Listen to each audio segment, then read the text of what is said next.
In the summer of 1997, a vessel from the National Oceanic and Atmospheric Administration was conducting another study of the deep part of the Pacific Ocean. That day was no different from the others, but it was on such an unremarkable day that something unprecedented happened. The equipment on the vessel picked up an extremely strange low-frequency sound, which was detected by hydrophones located at different depths in the ocean. No research vessel had ever recorded such a sound before.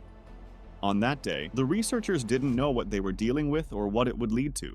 The sound, dubbed Bloop because of its similarity to the sound of bubbling water, was detected near the coast of Chile by a hydrophone system at about 5,000 kilometers. And since our ocean is still poorly studied, many people immediately decided that these were the sounds of some living creature, the size of which exceeds the blue whale several times over. But is it all so clear-cut?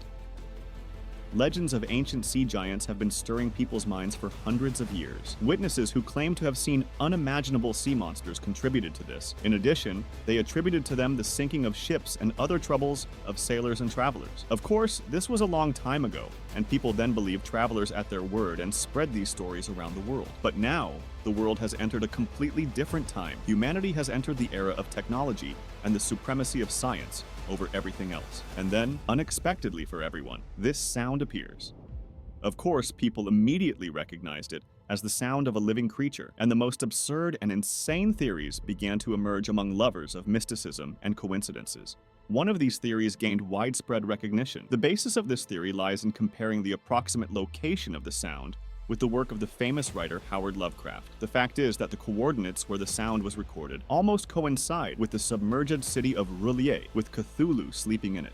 This allowed mysticism enthusiasts and Lovecraft fans to claim that such a monster exists in our world. All this, of course, is very interesting, but not very plausible. This cannot be said about the next theory, which in comparison with Cthulhu gathered a huge number of believers around it. While some were looking for coincidences between our world and Lovecraft's world, many rational people began to develop more realistic theories about the nature of this sound, suggesting that it was made by some living creature. These theories did not arise out of nowhere. They had the support of Jacques-Yves Cousteau, who reported that something huge, at least 300 meters long, swam past his bathyscaphe once. The famous Norwegian traveler Thor Heyerdahl also claimed in his book that he woke up to a strange, mysterious hum near the coast of Peru.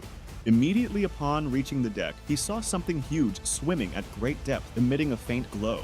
Based on various accounts, a drawing of the supposed creature was made. Its size cannot be named exactly, but it truly boggles the mind. But why did our advanced society come to such a conclusion? Largely because people want to believe in the existence of something they cannot imagine. This was also facilitated by research from the National Oceanic and Atmospheric Administration. Even they began to suspect that this sound was made by a living creature.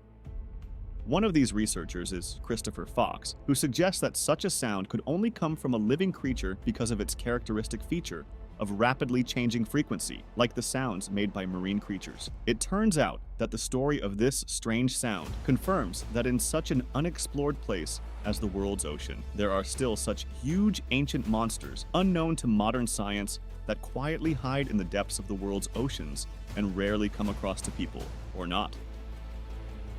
As I said at the beginning of the video, is everything so unambiguous?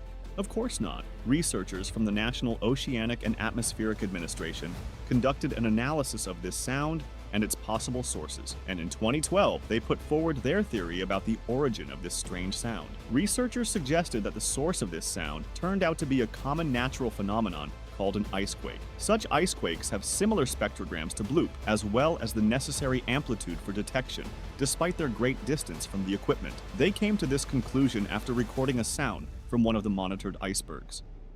Despite its enormous size, Bloop poses less of a threat to life than these 5 poisonous sea beasts, which kill hundreds of people each year. If you want to know more, click on this video right here.